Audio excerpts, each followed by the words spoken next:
Tennessee WildCast is live on the air with the latest on hunting, fishing, boating, and all things outdoors. Make welcome your host, drummer and outdoor expert novice, Jason Harmon. Hello, everybody, and welcome to this edition of Tennessee WildCast. Hey, we're excited about today's show. We are at Normandy Reservoir at the Barton Springs public area. Folks can come out here and fish, launch their boat, have a great day on the water. And right behind me is a brand new pier. As you can see, a fishing pier here built by the TWRA. And we got a few guys back here trying to catch some fish. And you may recognize a few of them. Mr. Doug Markham here behind me, Todd St, and Nathan Singer. So they're going to be with us today, and we're going to be chatting about fishing, everything about fishing. So we're excited to have those guys with us. But first, I want to hit a few current events and chat about some things that are going on at the agency that y'all might want to know about or be a part of. The big thing that's going on right now is the elk raffle. If y'all had a chance to be a part of the elk raffle last year, you know it was a big success for the agency. And this year they've even stepped up the game. It's pretty awesome. But you can go to TWRF.net to do the elk tag raffle. It's $20 a chance, or 3 chances for $50, or 10 chances for $100. So $20 a chance, 3 for $50, or 10 for $100. The winning tag, or the winning draw, first place, you get to hunt in the Premier Elk Zone #1. You get a Best of the West mountain scope rifle, a Husky-Maw Blue Diamond scope with that, and that's gun is valued like at $8,900. And your chance to be on Best of the West outdoor television series. They will do that for you. So they'll put you on TV. Second place is a 2019 Polaris Ranger. So if you're the second one drawn, $2,500 at Bass Pro for the third place. A 50 caliber night rifle if you're in fourth. And then the fifth place winner or draw from the elk raffle will get a value pack of about $1,100. That's a cooler, backpack type stuff, boots, and more. So go to TWRF.net and get in on the elk raffle. One other thing I want to talk about is Free Fishing Day. June 8th is Free Fishing Day. That's coming up pretty soon. So make sure you mark your calendars for that. And the Free Fishing Week is the 8th through the 14th of June. That's on page 26 of our fishing guide. And that looks like this now. You can find it in Walmart or in stores near you. And like I said, page 26 is the Free Fishing Day and Free Fishing Week information. New regulations are on page 4. It's a great thing to have in your boat, have in your backpack, in your tackle box, and that kind of thing. Also, I want to mention this real quick. Get your license. It's a small cost, less than 11 cents a day. You can fish in Tennessee every day of the year. The hunt and fish combo is $34. The junior combo for ages 13 to 15 is $10. A 1 day with no trout, 13 to 64, is $6.50. A 1 day with trout for 16 to 64, ages 16 to 64, is $11.50. All this can be found on page 6 and 7 of that fishing guide. So, like I said, the $34 fish combo is 11 cents a day, less than 11 cents a day to fish. And you can add a collector's card for $5, and that helps the agency out as well. And it's a pretty cool collector's deal. So take somebody fishing. 12 and under does not need a license, but you may be required to have a few permits depending on what body of water you're fishing on. So make sure you don't need those permits for kids fishing that are 12 and under. So. All right, I think that hits all my current events. Make sure you go to GoOutdoorsTennessee.com. That's where you'll purchase your licenses. Or you can go to tnwildlife.org and purchase them there too. So let's catch up with these guys. First, I want to bring up a longtime friend, agency personality, great guy. He worked with us for a long time, Mr. Doug Markham. We're going to pull him up here and chat with him. He was a longtime host with me on this show, and it's great to have him back. Excited to have him here, and he's trying to catch a fish. Doug, did you catch a fish? 10 or 12. 10 or 12. See, he's already telling fishing stories. But anyway, Mr. Doug Markham, glad to have him back with us. How you been doing, Doug? See you. Good, Jason. How are you? I'm doing great. So you've been doing some fishing? A little bit. A little bit? I have been in Middle Tennessee fishing a little bit out of Percy Priest. Awesome. So I jumped on your Facebook page yesterday, and I found a few pictures which you've been posting. So you have been catching a few. You've not been telling too many stories. Well, there's other people there that let me hold the fish sometimes, but yeah, I've got some of them. Yeah, I'm gonna flip through and let people see them. But you've been catching some bass, some crappie. Even I seen you fishing with Vernon Summerlin. He was catching some. He caught a stripe or a white bass. Caught a bunch of them one day. Catfish and all that. So tell us what you've been using. How much you've been. Well, tell us a few fishing secrets. I don't know how tight they can get on this, but I mean, just something like this. The other day, it looks like a minnow in the water, and this time of year, so many things are close to the bank. They're chasing minnows. They're hungry. Some of them are spawning or getting ready to spawn. And if you throw anything up there that looks like a minnow or a crawdad, you can catch fish. Mm-hmm. And it might be anything. We caught nice channel catfish the other day on a crankbait, which is not terribly uncommon when those minnows get running against the bank. And caught a bunch of white bass or stripe, and caught some nice crappie that were just up there with the bass and the other fish running around with them for some reason. Yeah. And some really nice fish. Didn't catch a bunch of crappie, but just whatever was in that group chasing minnows. It's just fun. It's a fun time. Find you a good windy bank and find some minnows on that bank, and you will catch fish. Spring is a great time to be out there. It is. Yeah, if you're going to go now. It's sure. It's fun. I haven't had a chance to get out yet. None of my friends have called me. I thought Doug might give me a ring, but no, we've chatted a few times. Right? It's just been hard to get together and get out there, and we'll do it someday. We'll go. There's a lot of good fishing ahead, and summertime's trolling time too. If I've got to where I like to do that in the last few years, and you can catch a lot of fish trolling out in the middle of a lake, just if you find where they get their little pattern going, and they'll be chasing minnows out in the middle too. Cool. So it's a lot of fun. Awesome. And this shot here, you made it and did some deep sea fishing. Is that right? That's off the coast, I guess. It's off it. And in the fall, you can go down to Florida or Alabama and fish off the bank. And these big redfish in the fall will run pretty close to the bank within casting distance, and they're a lot of fun. You might catch 1 or 2 a day. You might catch 10. And they just provide a different kind of fishing. Take a big long rod down. You don't have to. You can take just a regular rod, but we like to take surf rods down there just because it's different. And you get you some cut bait and throw out and just sit down and wait. Talk to your friends and just wait for them to latch on. And they're a lot of fun. That's cool. That looks like a lot of fun. And did you catch anything else other than those? Or that's all. Sharks or anything? Caught that's a red drum or a red fish, but we also were catching blacks, and those things really fight. Black drum, they're not near as pretty as a red, but they sure do fight good. But we caught those, and my friend Ronnie 2 years ago would catch a shark or two, a small shark there, and you never know. You might catch a flounder, you might catch a trout. I think he caught a trout or two. Wow. Speckled trout. But that's the main thing on these beaches we go to in the fall is that redfish right there. Well, I'm glad you found some time to get out there and do some fishing, and even get down to Florida and do some of that too. There's you and Vernon doing some fishing there. That's the white bass, I guess. And white bass and maybe some small hybrids or stripers in there. We found a little cove that had wind on it, and we probably caught 100. It was a lot of fun just filling something by it. Yeah. Yep. So anyway, that's fun. That's awesome. I'm glad y'all had a chance to get out there and do that, and maybe you can get out there soon and do some of that. And that's Todd there with you if you're showing him. Yep. Yeah, Todd's going to join us. Come on up here, guys. I don't see y'all catching any fish, so you might as well join us. They maybe can't hear me. Come on. Anyway, there's Todd. I guess y'all went out together. We went out and caught early this year. If you get out on Priest at the right time, you can catch a lot of bass. Today, I think we just had 4 or 5 fish, but if you get out there in March at the right time, you can just really catch a whole lot of fish from that size up to 4, 5, 6 pounds. Yeah. We didn't get any near that big, but they're just on that bank. It's I don't know if people realize how much these fish get on bank still early part of the year, like March, and it can be a lot of fun.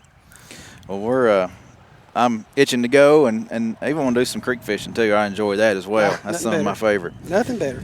All right. Well, this is Mr. Todd St. John and Nathan Singer. Todd is one of our Middle Tennessee Fisheries Biologists. He works out of the Region 2 office. And Nathan, he's the Normandy Hatchery Manager. And glad to have y'all with us. Oh, we're glad to be here. Did y'all catch anything back there? A few nibbles, yeah. I think there's some bluegill in there. We hadn't reeled a big one in yet. So you said you were hoping to catch some crappie that came out of the hatchery, right? I was hoping to catch a big black-nosed crappie. Sure was. Doug, he's got his secret crappie grove here for the world to see. So, Nathan, he's been stocking a lot, and they've been catching a lot here this past couple been a good weeks. year. But Awesome. none so far for us today. None so far. So you're using minnows. That's pretty good basic bait to use out here, probably. That's what I was just going to try. Under a float? And, I had a little slip float rig that you could kind of adjust the depth. And Nathan and Doug, they had their jigs with their secret favorite weapons there, soft plastic. So, Bobby Garlands. I threw a rooster tail a couple times there before we started the show, and I had no luck as well. So we're still trying to figure it out. Well, it's a little sunny out. Yeah. So let's start out talking about these piers. This is a new one that we're standing on here behind us, and you've got one next door here that's been there a while and served us great there. And tell us about a little bit about the background behind this, how it got started, why we're building them here and there, and the fish tractors and things going on here in Normandy. Yeah, I guess so our fishing piers, it's just to provide access, bank access for people that don't have a boat or that just want to come out for an hour or so in the afternoons. And we had started over, Nathan, he had led the way over at Morris Ferry. We built, I think we've got like 5 piers over there. 5 piers there, and then, the community and the Air Force Base helped out a bunch. Right. With, What lake is that? access. Woods Reservoir, Okay. Morris Ferry. And so, it's got a greenway path that connects. And, that was a partnership with Arnold Engineering Development Center. And this project here was a partnership with the Tennessee Valley Authority. And so same here, we've got a public access site, boat ramp, courtesy dock for the people that have a boat that can fish the lake, and then so we built the piers just for bank fishermen to have access as well. And weren't there some partnerships to get these going, or are these fully funded by the agency? Yeah, these 2 here, it was a partnership with the Tennessee Valley Authority. Okay, all right. So that's they had supplied money for us to build these things. Awesome. So, it's been a good project. There's been some comments, I guess, some new people in the area asking about more of these places, Gotcha. especially I think one gentleman, he would like to bring his dad out, but his dad's not as mobile, and so the handicap access there is really helped. And then we were able to tell him that, there's a really good paved path and access over there at Woods Reservoir. So awesome. Maybe that helped that fella maybe take his dad out and go fishing. Definitely. We've got Bedford Lake, which is about 10 minutes from here, one of our agency-owned lakes. And so we've got 3 fishing piers over there and a lot of developed bank access. So, so we've probably got, 9-10 fishing piers in a real close area. So if they're not biting here, you can move over there. Right. There's a lot of opportunity. A lot of opportunities. There's some family fishing lakes in Middle Tennessee and West Tennessee, and those opportunities kind of offer the same thing. You got some piers here and there, and you can launch a boat. Some of them you can't run motors on, but you can at least launch a boat and get out there and troll around. Exactly. We stock catfish, and so they are very good places to go and take kids, family to fish. For sure. So also, let's tell them here at Barton Springs, there's a campground right across the way. If you want to camp, that's part of TVA's property there. Right.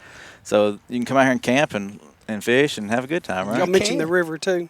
Oh yeah, good.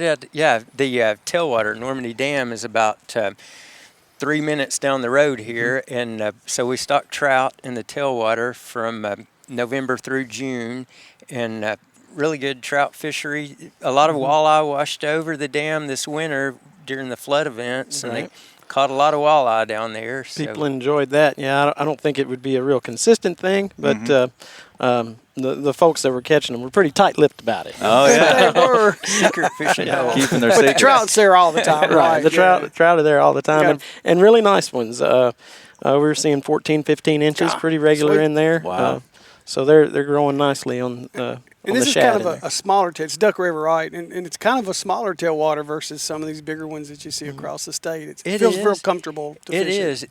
Also, a lot of good access, though, bank access. We allow people to access the tailwater behind Normandy Hatchery, which is several, couple miles at least. Yeah, it's at least a mile in the horseshoe bend there, and it's kind of a unique area. I mean, it's almost a refugium for some of those trout, and they're able to get a little bit of size on them, and There's some deeper pools that you can't necessarily wade, but so it's definitely kayakable though, right? You can Oh, kayak or it could go is. down there and And get to it it, easy. you know, it's not only trout, as we mentioned walleye, but there's also a few black-nosed black crappies that wash over right. that they're catching back Yeah. there. So a lot of opportunities black around. perch, the red-eye rock bass. Yeah. Is smallmouth in there very much? A few, Yeah. they tend to be a little bit small, just because, for whatever reason, maybe there's just not enough forage there in that colder tailwater. But Cold, that's the key, I guess. Yeah. It's being so cold. Yeah, it's great. There's a lot of fishing within a couple miles of this place. Right. There's a lot of Yeah, different exactly. kind So of fishing. yeah, you can go camp and take off and fish a different spot every day. Right. So, Yeah, that's that sounds awesome. like a good idea. Well, I drove through the campground earlier. I thought, man, this would be a great place to bring the family and just hang out for a weekend, you know? Yeah. So a lot of opportunities right here. Tell us how folks can get to the hatchery and to these different areas. Can you visit the hatchery and take tours or anything? Do y'all offer that? Yeah, for organized groups, we like to have just a little heads up, and because Sure. there are times that are really good to visit the hatchery. That's usually when we're the busiest. When there's fish in the building and eggs hatching and things like that. Right. It's a pretty intensive period, but that's the best time to come. That's usually later March on up into April, and then again in June. The late May, we might have some striped bass in the building. But we have an open house. It's typically the last weekend, the last Saturday in March. Okay. It kind of depends on what Mother Nature throws at us. So we don't put a firm date on that. We put a banner out and send out a little advertisement the week of. Sure. So, it's a nice time. So that's just past us, but that'll roll around next year, and you can come out and see the open house. So tell folks where we're located, if they don't know where Normandy is, or just a rough location. So I would give Normandy is about 7 or 8 miles from Tullahoma, 15 miles from Manchester, Tennessee. If you know where Bell Buckle and War Trace are, those are equally distant, about 15 to 20 miles. Cool. Sort of out in the middle of nowhere. It's Normandy. Yeah, that's great, though. It's a good place to be. Great place to be. Yeah, We were going to go live with today's show, but the signal wasn't that great. So you're in a good spot when the signal's kind of weak. True. So anyway, all right. Well, let's chat a little bit more. I wanted to learn about these fish attractors that we're seeing around some of these piers.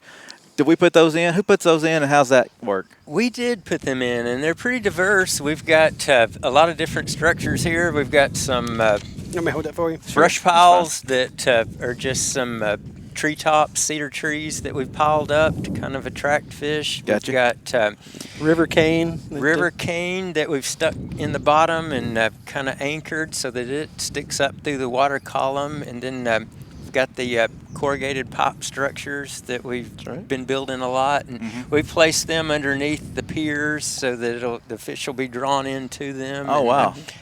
I don't remember how many. We probably put 200 there's a lot. or so out around that bigger pier. So, the goal is to have enough structure to bring fish in to the pier so that people will be able to catch them. And one thing about this being right here at the boat ramp, they have frequent tournaments, and so their weigh-ins are right here, and they're releasing the bass weekly, and so they'll swim over here to the pier. And that gives a bank fisher an opportunity. Yeah, I've seen several 7 and 8 pound bass that have been caught off of this bigger piers. That's awesome. Gives the bass another opportunity to, find a home quickly in some deeper water, and just sort of, get its bearings, and then go on out back to sea. Yeah.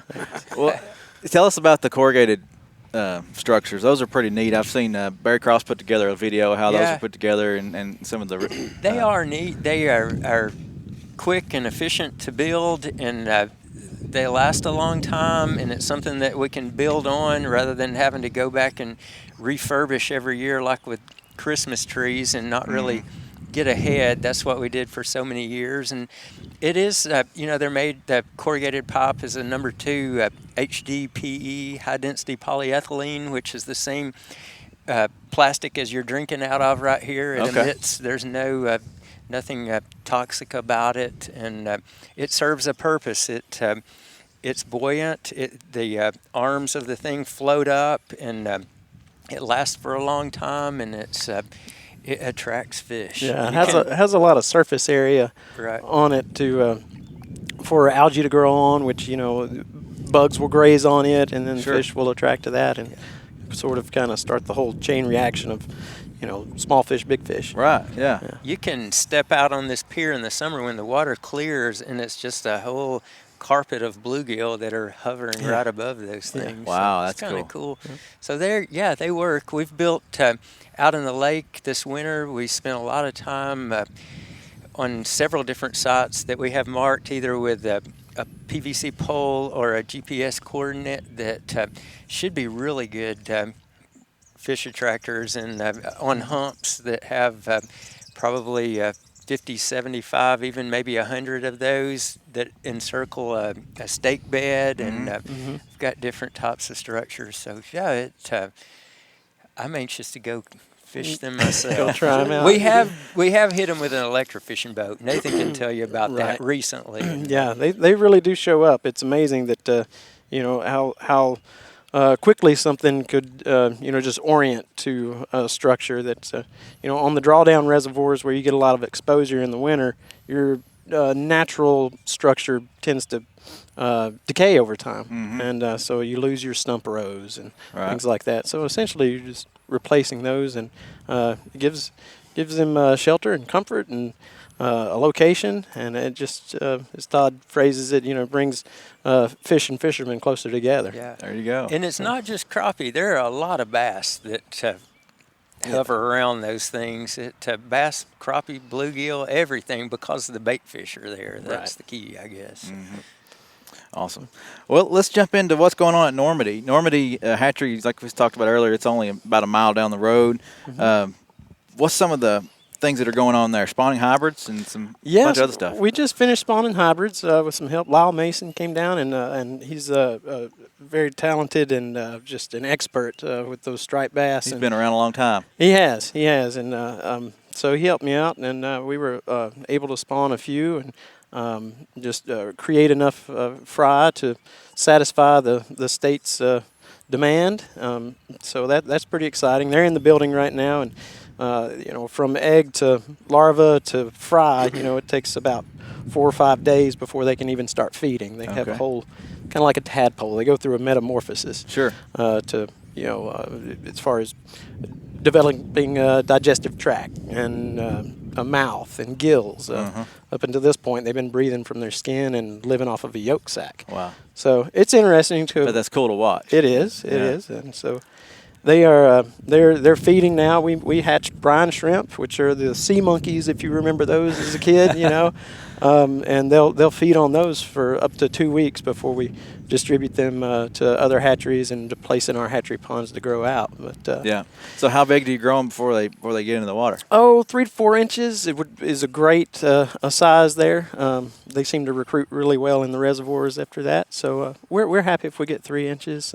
We sort of go by number per pound as opposed to lengths a lot of times. Gotcha. So 300 to the pound is a good stockable size.